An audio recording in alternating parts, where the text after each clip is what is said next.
Hello, everyone. I'd like to welcome everyone to the Cancer Conquering Community. And today we have a fantastic speaker, Michele Tschirhart, coming to us from Tennessee, and she's very comfortable, as you can see.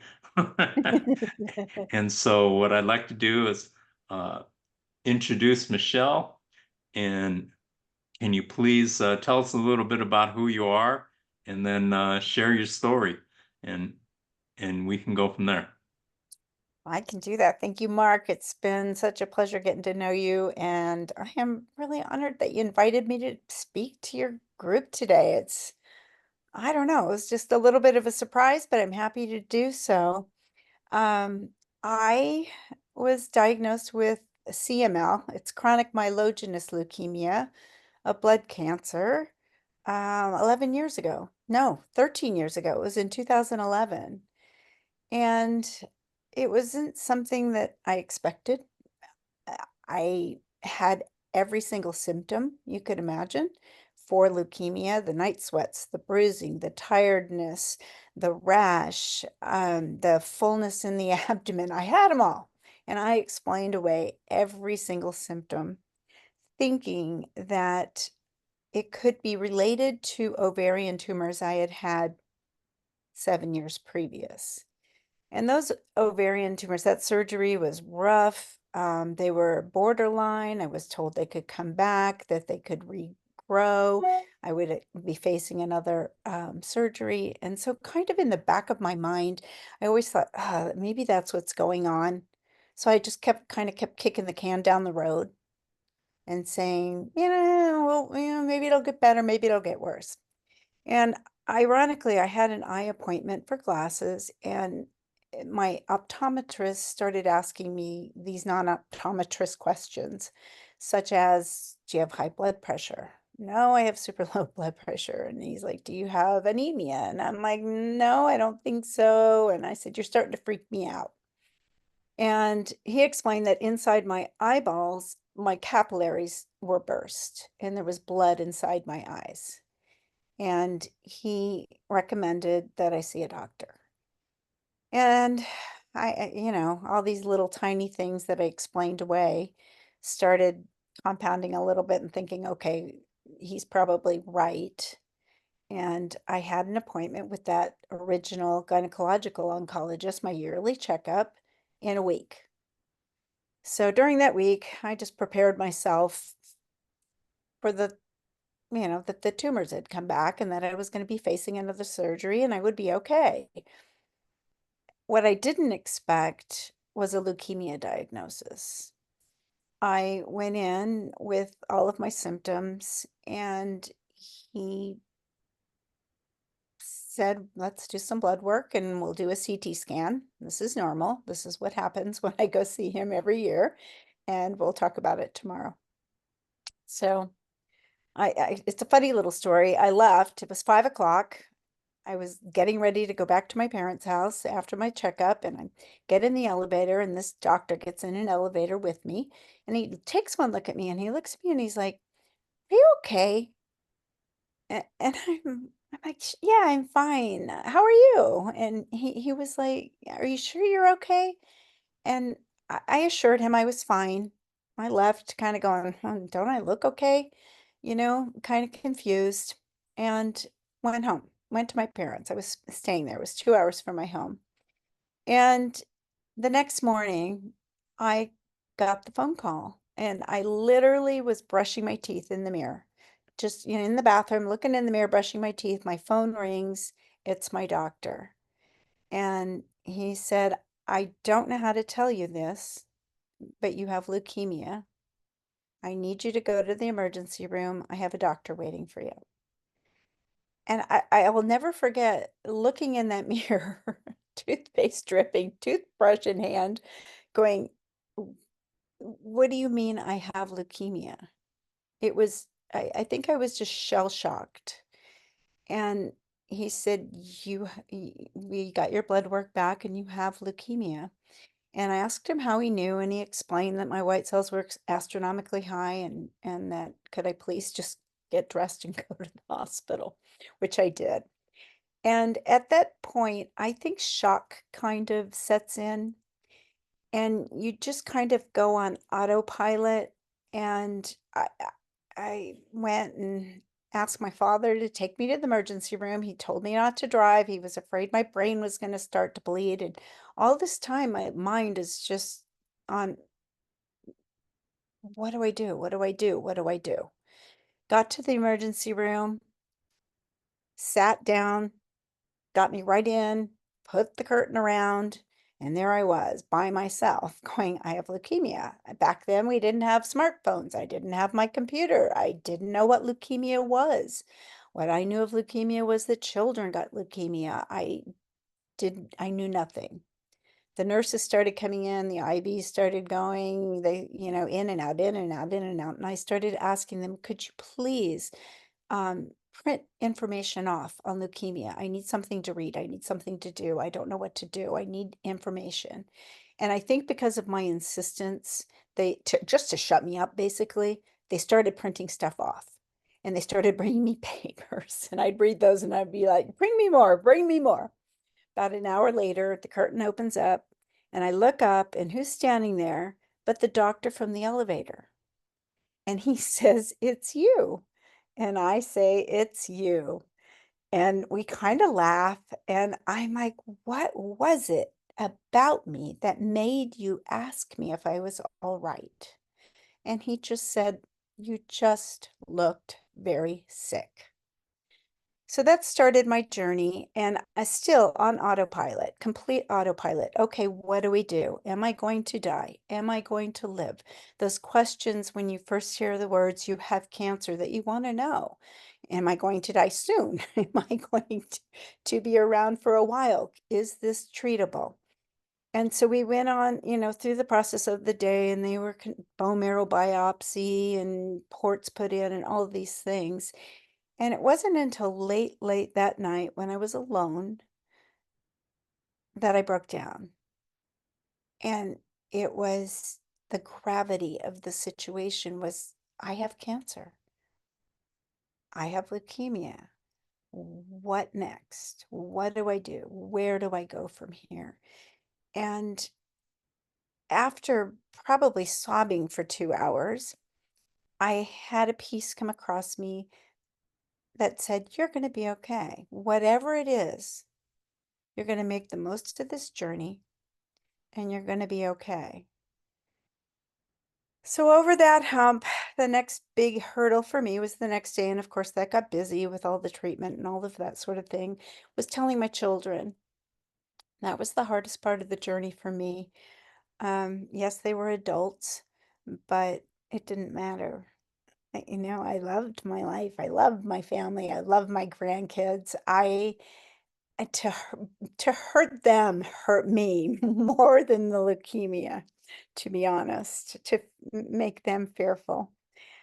So we got over that, and I just made a decision. I'm gonna do the best that I can, the best that I know how, with every single step along this journey that I can in the most positive way. I've always been a positive person. But boy, hearing the words you have leukemia, there was a 1 second of why me, and then the next second was, well, why not me? I'd rather it be me than my children or my grandchildren. So, okay, all of a sudden I'm happy I am the one that has leukemia. Okay, total switch of mindset there. And it's like, okay, if somebody has to have it, why not me? Let's do this. So I continued on that journey, got out of the hospital and on treatment, and found that through this month of being really ill, everyone I knew and loved, of course, was calling me and asking, how are you? What is the prognosis? What are they doing for you? Are you going to, nobody said, are you going to live or die? Nobody said that, but I know that everybody wanted to know that. That's what they wanted to ask. They wanted to know the important questions. And I didn't know those answers at that point. At that point, they thought I might need a bone marrow transplant. So we didn't know. There were a lot of unknowns. But what I did know is that I was too sick to keep repeating the story over and over and over. And my husband, I know, was sick and tired of repeating the story over and over and over also. So what I did was I started a blog for my friends and family. And that gave me the opportunity to share what was going on without exhausting me. And it gave them the opportunity to learn, as I learned, what leukemia meant, what the treatments went, what they looked like.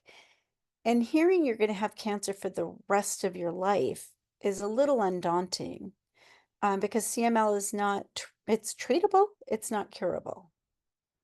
So as this progressed and time went on, what I found was that people from all around the world, literally all around the world, started reaching out and contacting me and saying, "Thank you so much.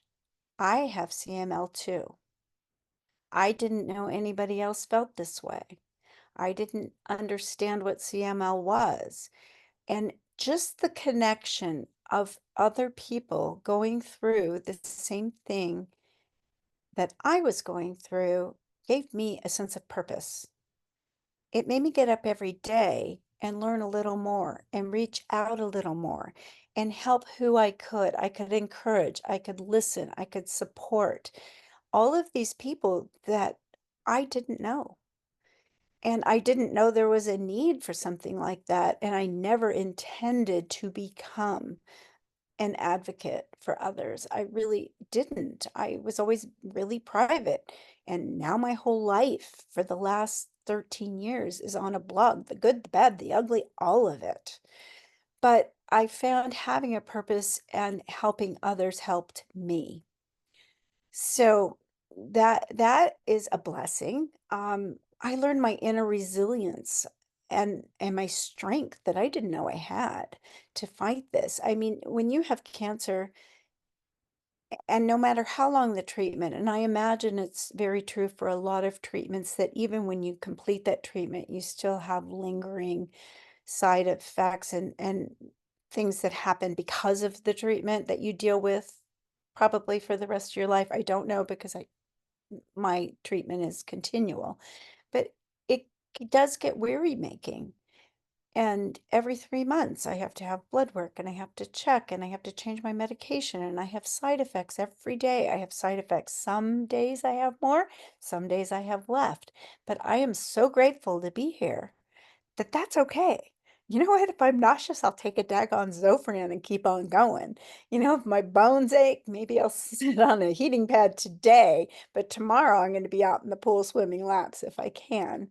And it's like made life that much more precious, and I'm that much more grateful every single day for the rainy days, the sunny days, the windy days, the good days, the bad days. It doesn't matter because I'm here and I'm still here. And I, every morning, I swear to God, my first conscious thought when I awake is I'm here to live another day. I woke up again today and I'm just so grateful. I just, Tim McGraw's song, "Live Like You Were Dying," and I hope you get the chance. It's like I wish the people didn't have to go through cancer to realize how precious life is. And so many Can I people that, pause you there a second, yes, Michelle? yes. Um, I just love what you're saying, by the way. I mean, and it's so important, I think, as you're bringing out some great points. And I mean, I do the same thing every single day. I am so thankful. Every single day, I thank God for just being able to open my eyes for a new day because each day is precious. Each time is a commodity that is the most precious thing that we have. And no matter if you're rich, you're poor, you're tall, you're short, you're whatever race you are, we all get the same amount of time. And it's a matter of how we use that time uh, in our day because some people just sit around and waste time. That drives me crazy. But let's go back a little bit. You were talking about your family. Can you talk about a little bit about how many kids that you have and what was that conversation like with them? Uh, how did that go and what kind of support did you get from them? Oh, this will make me cry. I still think about it, and it brings absolute tears to my eyes. My daughter's my oldest, and she suffered the loss of her boyfriend at 17. And then 3 months later, two more of her best friends died. So this kid of mine has had major loss at a very young age. Many people make it well into adulthood before anybody dies in their life. So she has, I believe, because of that, she and I are very, very close. And she has always, since that time, had a fear that I was going to die. There were many times in the first decade after that happened, she would call me in the middle of the night, sobbing, "Are you okay? I dreamt that you died." And I'd tell her, "I'm fine." And having to tell her was my greatest heartache because I knew what it would do to her. So I did not tell her any of the kids until I was confirmed what my type of leukemia I had, so that I would know the prognosis, I would know the treatment, I would know what I was facing, I would have more a clearer picture as opposed to and did I have blood cancer and who knows what's going to happen. So the next day I called her and of course she was hysterical. We were both just absolutely in tears. She was 2 hours away and in my hospital bed within 2 hours. She did not leave my side. So there was that. And then I told my middle child, and he's very much like me. Okay, what's the next step? What do we do? What do you need me to do? He has four little kids. Actually, he had three little kids and one on the way. And I'm like, he's in Arizona. And I'm like, you stay where you are. I just wanted you to know. And somehow my third one was still, it was in high school. And I do not know how. I think I know how. My daughter put on Facebook, my mom's been diagnosed with cancer. Please send prayers. I need all the prayers I can get. She, second thought it, took it down immediately. By that time, a friend of mine saw it, somebody else saw it. My third one found out in high school. Not ideal. So it's like, so that was really, really rough. My parents were rough too. My parents lost a child when she was only 7 years old. Oh yeah, now I get to tell them their oldest daughter has cancer, so that was rough. But it just it was not easy, but they were all there. And still are, because like I said, this is long term. I have good days, I have bad days, and they know if, sometimes I can't make the birthday party or the soccer game or whatever. And they're understanding and helpful, and they're, always there to, call before the doctor's office, say prayers while I'm in there over the blood work. We do all the good juju dances over the blood work as it goes in and all of that. So yeah.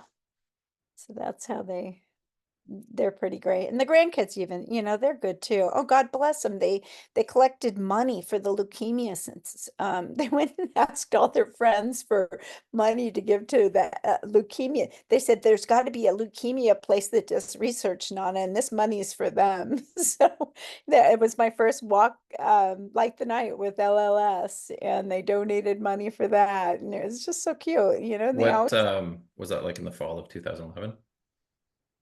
yes, I did Yeah. 2011, 12, 13, 14, 15 up in Boise. Yeah, So I've got news for you. 2011 is 13 years. Oh, is it 13 years 11? ago. I know, it's 13 I years, not long know, I ago. know, Oh because that was my my diagnosis. But God. That's the very, LLS is amazing. Is it okay if I talk for a sec? it is. They do amazing blood work and research, but there's actually two folks on the call. One is a fellow leukemia survivor, and one, his son has leukemia. But anyways, I will defer back to you to keep speaking if you like. Go ahead, or Mark, what do you want? Speak, lady, speak. I don't know. I mean, I don't know what you guys agreed to. I don't want Train to. of thought. You know how that Yeah, chemo yeah, yeah. goes. I'm like, I'll ask a question if that's okay. okay, that'd be awesome. So with acute myeloid leukemia like I had, you either get through it and you get into remission or you just die. Right. So all those things I'm asking because I haven't experienced it. So what kind of medications are you comfortable talking? Like, what do you take right now? Yes. Like, are you Yes. taking like So a pill or? I do. I started out with a chemotherapy in the hospital, leukapheresis, which is like it's like dialysis. They take the white blood cells out. They take all the blood out of your body. They spin out the white cells, and they wouldn't let me go home until my white cell count was below 100,000. It was around 400,000 when I was diagnosed, which normal is 4 to 10,000. So that is how my doctor knew I had leukemia. So, so many things, so many signs, and I ignored them all. I tell you what, don't ignore your symptoms. Eh, Had it been my eh, children with those symptoms, I would have had them at the eh, doctor, right?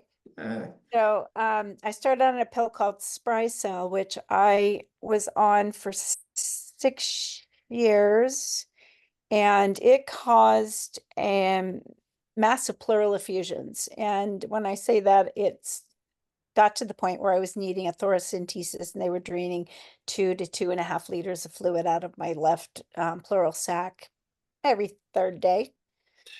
And I was so scared of switching medications because for me, it's like the devil you know versus the devil you don't. I thought I felt pretty good on Sprycel. And I thought, well, if this is my only issue and it's keeping my leukemia under control Right, at bay. at bay, Yeah. then now why would I switch? I mean, I And went to the point where I'm like, can't you put it in a drain and I can just dump this thing out in the toilet every night? And we can just be done and I'll be good and we'll be fine. And I ended up having shoulder surgery, torn rotator cuff. And what happened for my outpatient surgery, I was in the hospital for a week and came home on oxygen. So I was on oxygen for about on 3 months. oxygen. And I Did you was like, need, can I ask you a question? Did you need any yes, blood infusions? yes, several. Right. Yes, I did. So, So like during your surgery, and so I hope it's okay that I'm asking questions. But yes, during your surgery, you've got blood cancer and they're operating on you. Do you not need like infusions to like not just bleed out? just, just, just one. It Okay. was, it really, I mean, they did a slight block and light anesthesia and they did the surgery and my arm's good as new now. But so that's a good thing, but it's like awesome. But needing the oxygen and coming home on the oxygen was like, okay, maybe I need to change drugs. Oh, That's what it the took. drugs It was the beat the spray crap out of cell. you that you couldn't even breathe. Exactly. It was the spray cell. So the So did spray, you switch drugs then? so I did. That's what What it took. what did they put you on? A drug called Bosulif, which when I was diagnosed was not an option. Mm. Um, and fortunately, I have two really good CML specialists, and they know enough about Bosulif that you cannot start out on the top dose. You have to start out on a low dose, work your way up. It took me a good year. That was a rough year. That was a year where I still loved my life. I was still wanted to be here, but I was pretty miserable every day. Um, I taught myself to crochet. I taught myself to watercolor. I taught myself to do things that I could do sitting down because the bone pain was tremendous. The headaches, the fatigue, I'm like, Yeah, this it's is exhausting. switch, right? Did So, you but ever get nosebleeds? I did not. No. No, I never did. I, You know, I never I had. just, if that's okay, I'm going to make a comment. I was on morphine and Oxycontin, Joan and Karen have and two different websites, even though they're the same business period. hi, Russ. Oh, Welcome. If you don't mind muting, thank you. Um, at I, the same time. I thought that's okay. I just somebody forgot to mute. I thought that Oxycontin and morphine were a good idea, but then when you get off of it, I your eyes open. I did not take any. I did take the Oxycontin when No, I I'm had. just saying the other stuff that you're on, right? You thought it was great, and then you can't breathe. So Oh, yeah, and then you can't breathe. So there was Right. that. And then the boss shield comes with the extreme nausea. I don't get, thank God, didn't get much of the explosive diarrhea, which was my biggest concern. I love to travel. I'm like, how can I be taking a medication that gives me explosive diarrhea and get on a plane? I mean, it's just not going to happen. So I did not want to go on this drug. But he explained to me, not everyone gets that. And I'm like, well, okay, let's give it a try. So I did. And after a year of slowly tapering up to the dose I needed to be on, I felt better than I felt on Sprycel. So So it was a slow increase of yeah, the mhm, medication. yes, yes, it took slow, and I actually now I'm starting to come down a little bit on it because my numbers have after another 6 years on that are finally at such a low level that I'm able to come down to 200 milligrams. So Optimal dose is somebody 500. that's not had CML versus AML, what's like the long-term thing? What's the 10 Well, years, 20 years? Like, is it a miracle that you're still here, or is it kind of expected? Like, apparently not. Apparently we are living, which is good. It, you hate to say this, but if anything does me in, probably it will be the drugs before the CML. Because the drugs that they give you are pretty daggone potent and can affect your liver and your kidneys and your heart. mhm. Um, so you have issues with that. So all of those things have to be checked pretty regularly. Um, I have every 3 months I have blood work to check my leukemia numbers. So every 3 months, you go. I, I mean, I honestly can go some days now and not even remember I have cancer. It's Right, amazing. It right, is like the coolest thing ever. right, And it's like, I just love this. I love these days. And then, the majority of the days that you remember, but you try to forget. And then there's every 3 months where you have to go get the blood work and you hope that your numbers are still stable. Yeah, every 3 months. And it's like, right. that's weary making after 13 years. I can't even fathom It's that. it's just weary making, it I can can't even. be very, really weary making, but I've So, been, and if you don't know this, it's fine. I'm gonna ask another question. What are they looking for when they're taking blood work? they are looking for the BCR ABL gene. So CML is basically the 9 and 22 chromosome pieces break off, fuse together, switch places, and it's like an on switch for white blood cells. Wow, So you just get wow, it just like my blood literally was orange and wow, thick when I was diagnosed. wow. And it crowds out all the reds, all the platelets, and any normal white blood cells. So that's how it gets you. You know, you touched on something that's really interesting. You said leukemia was a childhood leukemia. That's what I And thought. so back in the 1950s and 60s, children would get leukemia and they would bleed out of their orifices and just die. And one of the amazing things with this community is there's all kinds of cancers, but leukemia is the one cancer that chemotherapy and radiation is very effective with.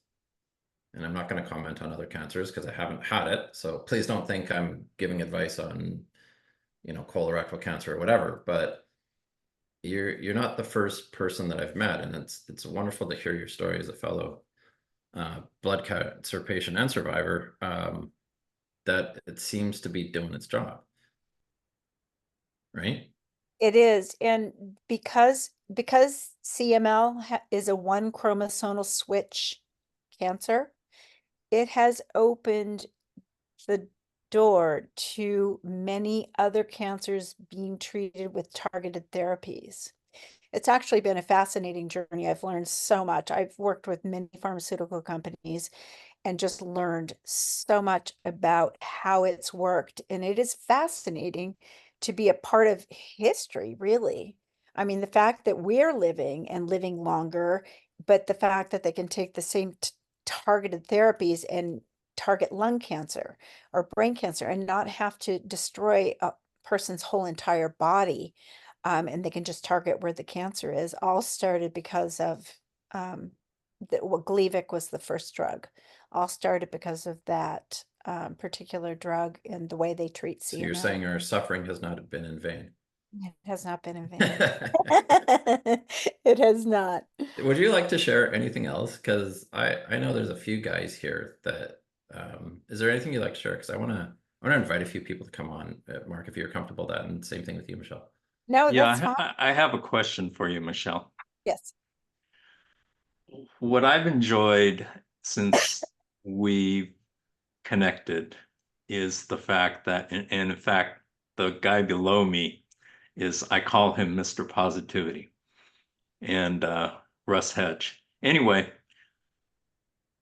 did you, in reference to your just joyful, positive attitude, did you have, you had it before you got cancer, but how did your cancer affect your positive attitude?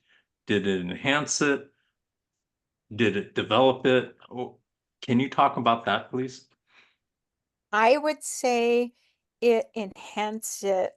Prior to cancer, I just lived every day however I wanted to, literally by the seat of my pants. I did what I wanted to when, whatever I wanted to, whenever I wanted to. It was easy.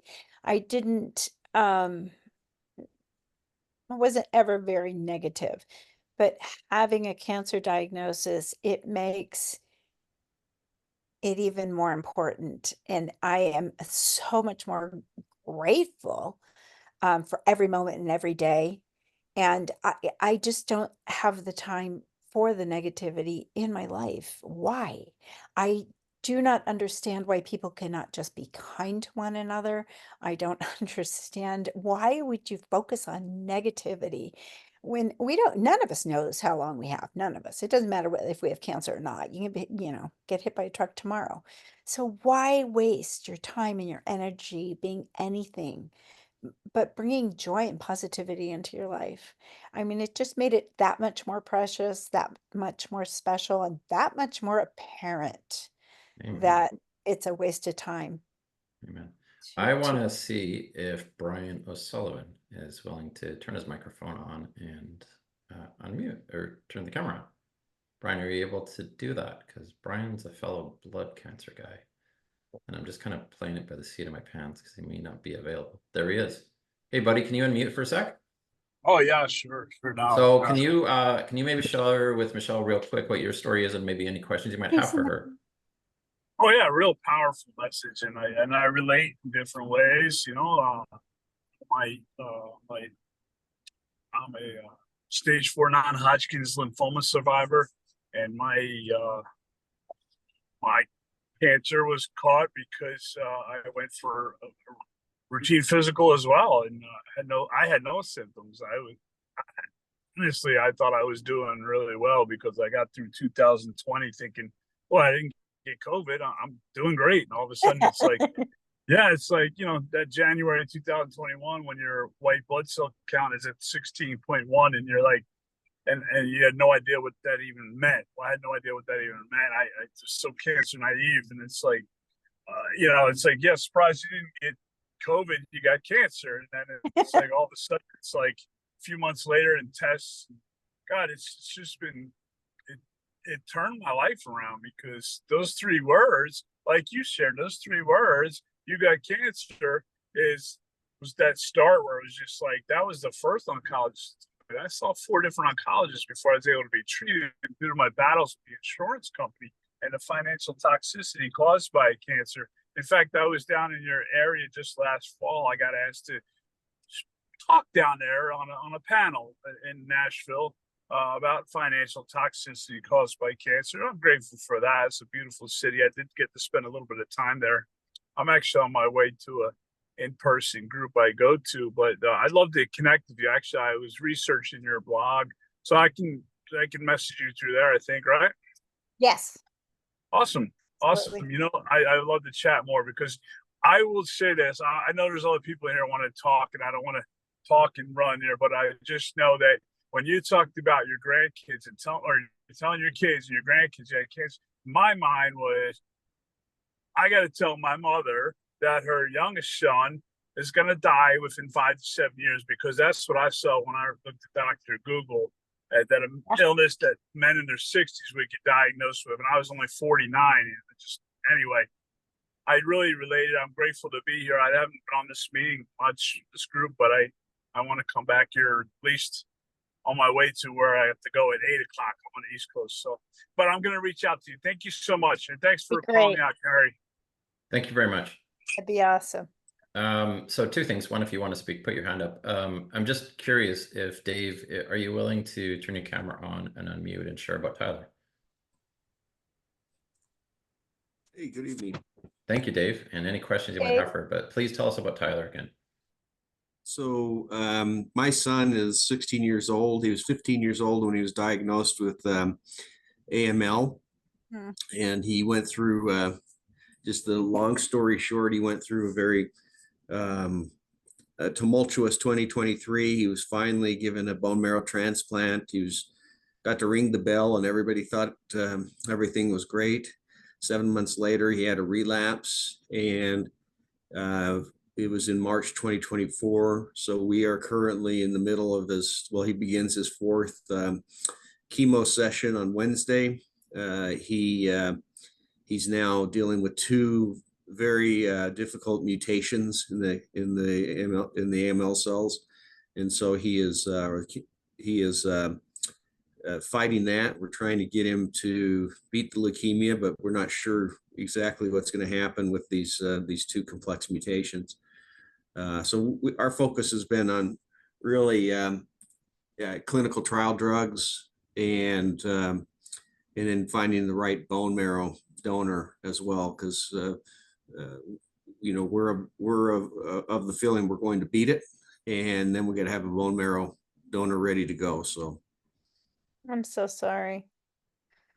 I know that's Thank you. what that when I was diagnosed, like that was one of my first thoughts was rather me than my children. I know how hard that's got to be. Yeah, thank you. Yeah, that has got it. Oh, I'm so sorry. Well, Was there any questions you'd like to ask Dave, or Michelle, did you want to jump in with anything? I just want to leave it open if there's any kind of interaction you guys wanted.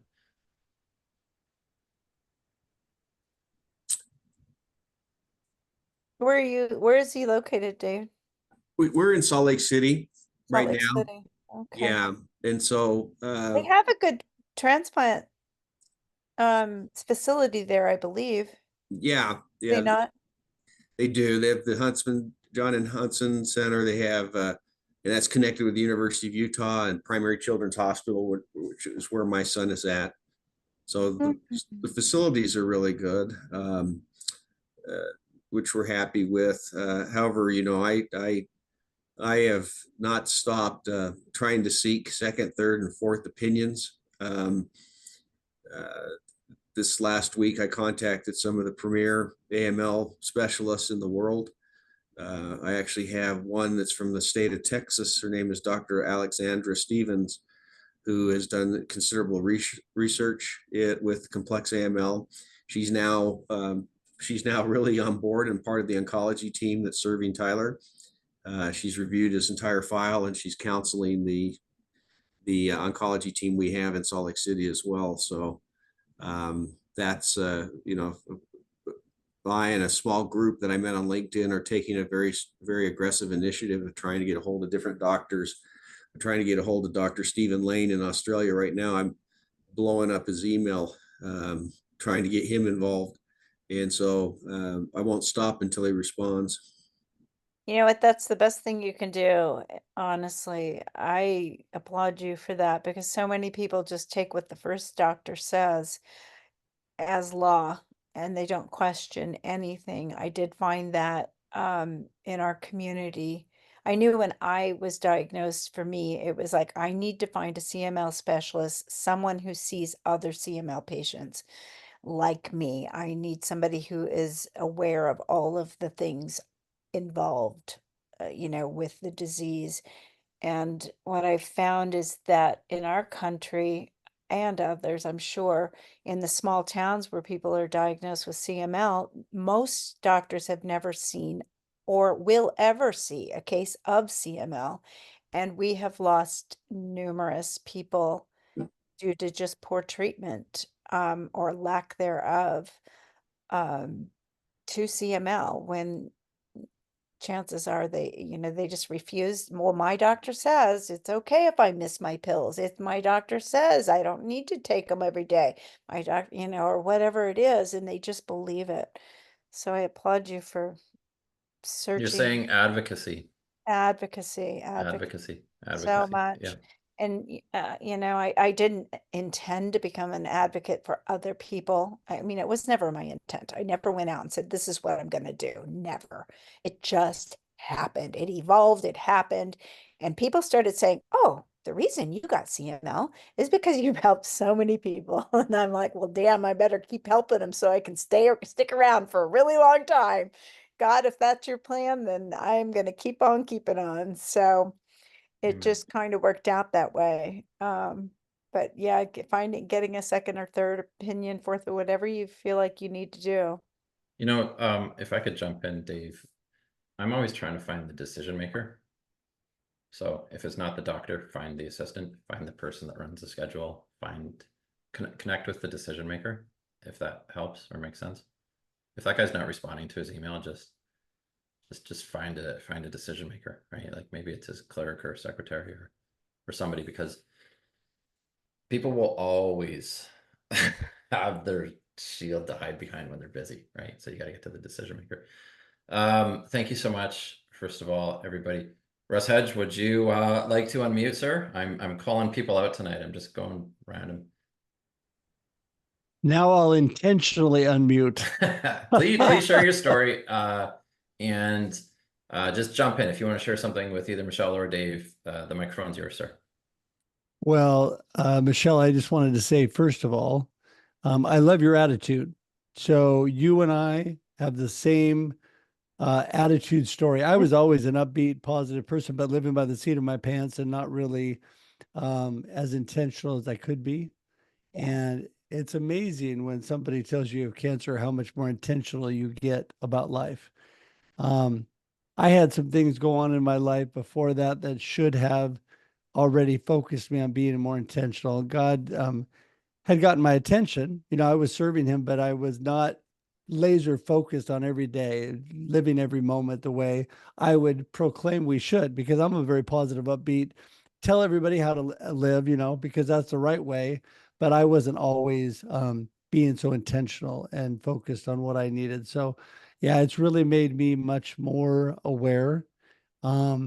And, Mark can attest, and Brian, uh, part of groups like Perspectives on Cancer, was able to write a chapter for the second book with Tim on that, and speaking at their conference back in New York here this fall. Saw both of them, Mark and Brian, there last year. Brian's a crazy man, by the way, but that's a good thing.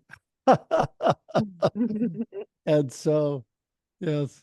And I love the glasses, by the way, Brian. Those are awesome. No, I think a lot of it, my doctors told me, I just wanted to say that when I was diagnosed, they told me my positive attitude was going to be my biggest attribute. I would say actually God's my biggest attribute, but humanly, my positive attitude, it's amazing what you can do to yourself one way or the other, but based on your attitude. So I just loved all that you said there. And Brian, I loved you chiming in. You two definitely need to connect. I did not have the same type of cancer the two of you had. Mine started as invasive melanoma on the bottom of my foot, and then decided to travel up into my groin. And I was on the verge of stage 4. I was at stage 3C cancer, and very serious. A buddy of mine who wrote in the last Perspectives on Cancer book, Terry, and you guys may know him, Terry Tucker, he had exactly the same thing I had, but he had it 11 years earlier. And he lost both his foot and his leg below his knee out through the process, and is still dealing with it. I have to say that cancer is a lifetime journey, which we talked about, Mark and Brian, at Perspectives on Cancer this year, and the other cancer groups I'm involved in.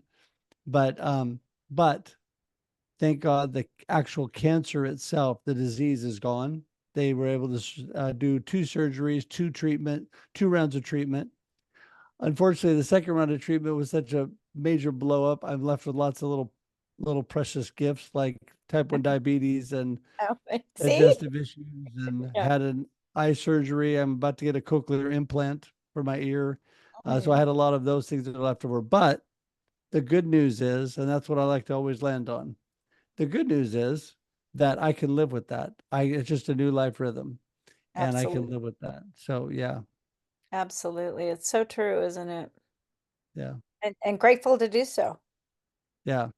you And know. Dave, I didn't mean to leave you and your son out, but I love hearing stories of what's going on and just the support of everybody supporting each other.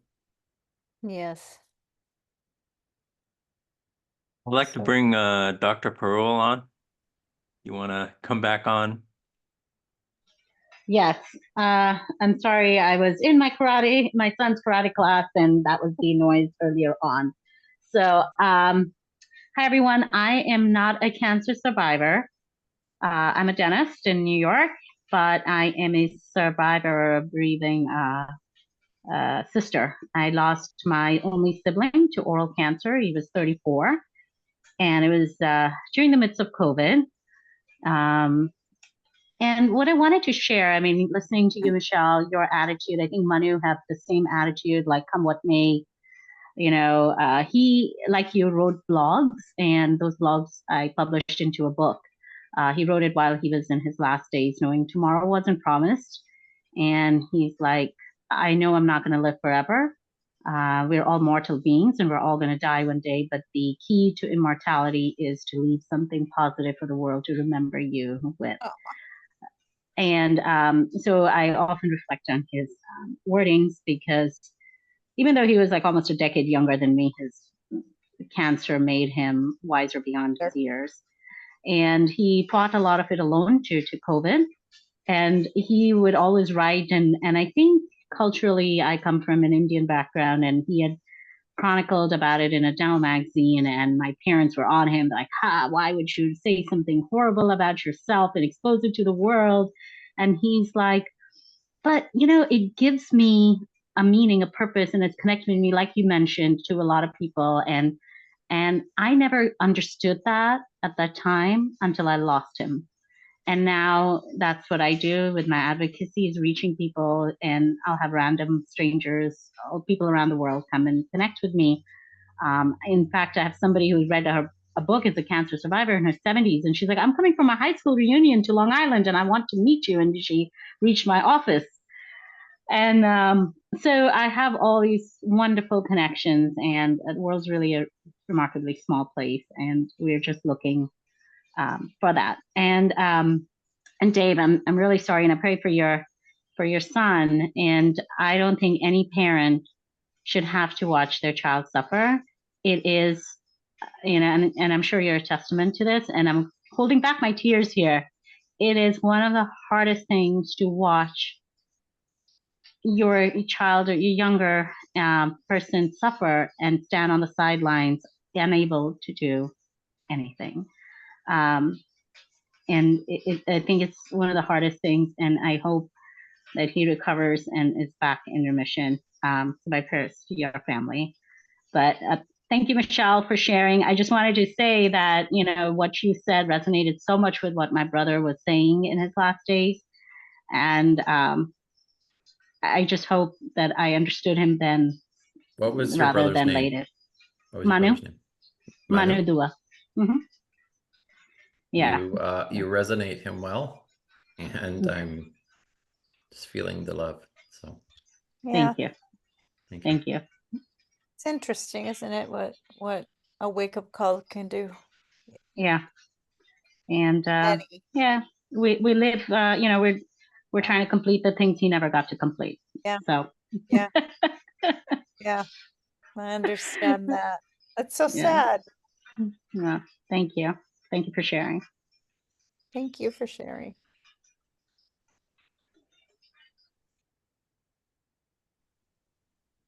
Michele, would you like to summarize anything and offer any final thoughts before we turn off the recording? Oh, no, I don't even know how to close it up other than, you know what?